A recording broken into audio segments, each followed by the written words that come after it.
మాసం తొలి ఏకాదశి దగ్గర నుండి వినాయక చవితి వరకు ఉన్నటువంటి మాసము శ్రావణ మాసము చాలా శక్తివంతమైనది, చాలా శక్తులు కలిగినటువంటి మాసం ఇది. ఈ మాసంలో ఎవరైతే ఓం నమః శివాయని ఒక్కసారి మనసా వాచ కర్మ అంటే మనసులో ఓం నమః శివాయ అనుకోవాలి, నోటితో ఓం నమః శివాయ అనాలి, చేతులతో భగవంతుడికి పూజ చేయాలి. మనస వాచ కర్మ ఎవరైతే ఓం నమః శివాయ అంటామో వాళ్ళకు ఖచ్చితంగా విష్ణుమూర్తి యొక్క అనుగ్రహం తప్పకుండా లభిస్తుంది. నిన్నటి రోజున పూజ చేసిన వాళ్ళు, ఈ రోజు పూజ చేసిన వాళ్ళైతే నిజంగా వాళ్ళ శరీరం వజ్ర దేహంలో తయారవుతుంది. వజ్ర దేహము అంటే రాయి అన్నిటికన్నా చాలా గట్టి పదార్థం వజ్రం. సూర్యుడు కొలిస్తే దిగదు శరీరాన్ని, కచ్చితో కోసినా తెగదది. భీముడి శరీరం వజ్రదేహం అని పురాణాల్లో చెప్తారు. దుర్యోధనుడి శరీరం కూడా వజ్రదేహం అని చెప్తారు. అంతటి శక్తి అనేది ఈ రోజు ఎవరైతే ఈ పూజలో పాల్గొని నామావళి పూజలో పుష్పార్చన చేశారు అంటే మీరు చేయండి. పుష్పార్చన అంటే పుష్పములు అనేది భగవంతుడు ఇచ్చే పుష్పాలు భూలోకానికి వచ్చినాయి. భగవంతుడు ఇచ్చినటువంటి పూలను మరి భగవంతుడి సన్నిధికే మీరు చేర్చారు అంటే మధ్యలో వ్యక్తి మీరైనారు. అట్లా భగవంతుని యొక్క వస్తువు భగవంతుడికి చేర్చడం వల్ల భగవంతుడు కృతజ్ఞతాపూర్వకంతో మీరు అడిగినవి అడగనివి మీకు కావలసిన కోరికలన్నీ కూడా భగవంతుడు తీరుస్తాడు. రెండవది జన్మ జాతక దోషం, నిన్నటి నుంచి పదే చెప్తూ ఉన్న జన్మ జాతక దోషాలు తొలగిపోతాయి, నాగదోషాలు తొలగిపోతాయి.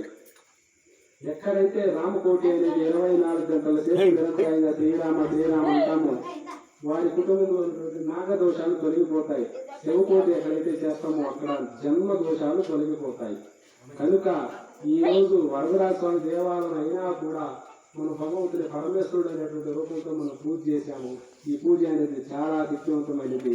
ఆ పూజకు ఉభయదారులు అందరూ గ్రామస్తులందరూ, ముఖ్యంగా గంటప్ప గారు కానీ రామోజులమ్మ గారు కానీ గట్టప్ప గారు కానీ రామోజులమ్మ గారు కానీ ఎంతో ప్రత్యేకమైన శ్రద్ధ తీసుకుని చాలా ఘనంగా పూజలు చేశారు.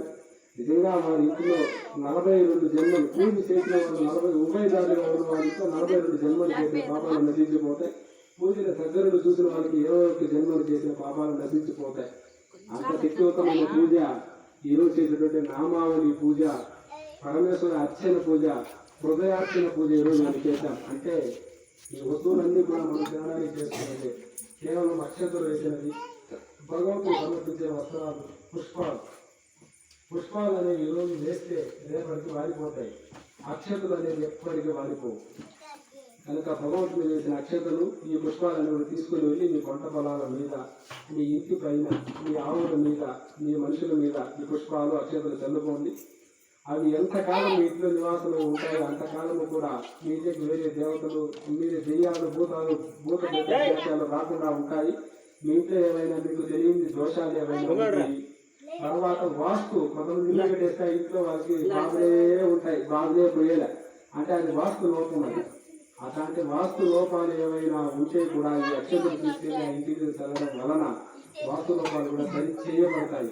అంత శక్తి ఈ అర్చన చేసిన పరమేశ్వర అర్చన చేసిన శక్తి అక్షతలకు వచ్చింది. ఇప్పుడు ఈ ప్రసాదానికి ఆ శక్తి వచ్చింది.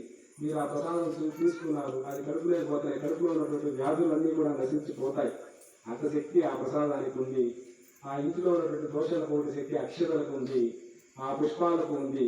కనుక ఈరోజు ఇక్కడ పాల్గొన్న వాళ్ళు, కార్యక్రమాన్ని చేయించిన వాళ్ళు, కార్యక్రమాన్ని చూసిన వాళ్ళు, కార్యక్రమంలో పాల్గొంచుకున్న వాళ్ళు అందరికీ కూడా కైలాసవాసమైన పరమేశ్వరుడు ఆయురారోగ్యాలను, ఐశ్వర్యాలను కలిగి లభిస్తాడు. పరమేశ్వరుడు ఎక్కడ ఉంటే వాటితో శక్తి అనేది బాగా అవుతుంది. ఎందుకంటే శక్తి స్వరూపిణి పార్వతి అన్నవారు. పరమేశ్వరుడు ఉన్న చోట పార్వతీదేవి ఉంటుంది, పరమేశ్వరుడు ఉన్న చోట గంగాదేవి ఉంటారు, పరమేశ్వరుడు ఉన్న చోట వినాయక స్వామి ఉంటారు, పరమేశ్వరుడు ఉన్న చోట సుబ్రహ్మణ్య స్వామి ఉంటారు, పరమేశ్వరుడు ఉన్న చోట దెయ్యాలు, భూతాలు, ప్రేతాలు, పిశాచాలన్నీ కూడా పరమేశ్వరుడు దగ్గరే ఉంటాయి. కనుక మన ఇంట్లో ఉన్న దోషాలన్నీ కూడా పరమేశ్వరుడు లాగేసుకుంటాడు, శక్తినిస్తాడు. గంగాదేవి ఉంటే ప్రతి ఇంట్లో నీళ్లు ఉన్న చోట మనకి నీళ్లు ఉంటే పంట పొలాలు పండుతాయి, నీళ్లు ఉంటే మనం తాగుతాము, నీళ్లు ఉంటే శరీరం శుభ్రమవుతుంది. నీరు లేదంటే ఈ ప్రపంచంలో ఎప్పుడు అల్లకల్లోలం అయిపోతుంది. అటువంటి నీరు పరమేశ్వరుడు చోట పుష్కలంగా ఉంటాయి. కనుక ఇవన్నీ తీసుకుని వీళ్ళు ఇంట్లో పెట్టుకుంటే ఈ పూజ చూసిన వాళ్ళ ఇంట్లో నీటికి గొడవ ఎప్పటికీ ఉండదు. భార్యాభర్తలు ఏమైనా కొట్టుకుంటూ రకరకాల మనస్తత్వాలు ఉంటే కూడా అవి ఈ పూజ చూడడం వల్ల తొలగిపోతాయి.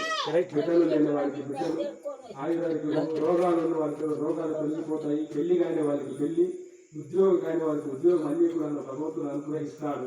అంతకీ కూడా ఉద్యోగము కొన్ని ఇంట్లో దోషాలు తొలగించే ఇంకొకసారి ఎక్కడైనా శివకోటి కానీ రామకోటి కానీ మీరు ఒక యజ్ఞం చేపిస్తే, ఒక్క శివకోటి యజ్ఞం చేస్తే 100 అశ్వమేధ యాగాలు చేస్తే ఎంత పుణ్యం వస్తుందో అంత పుణ్యం వస్తుంది. ఒక్కసారి శ్రీరామ అంటే 100 అశ్వమేధ యాగాలు చేస్తే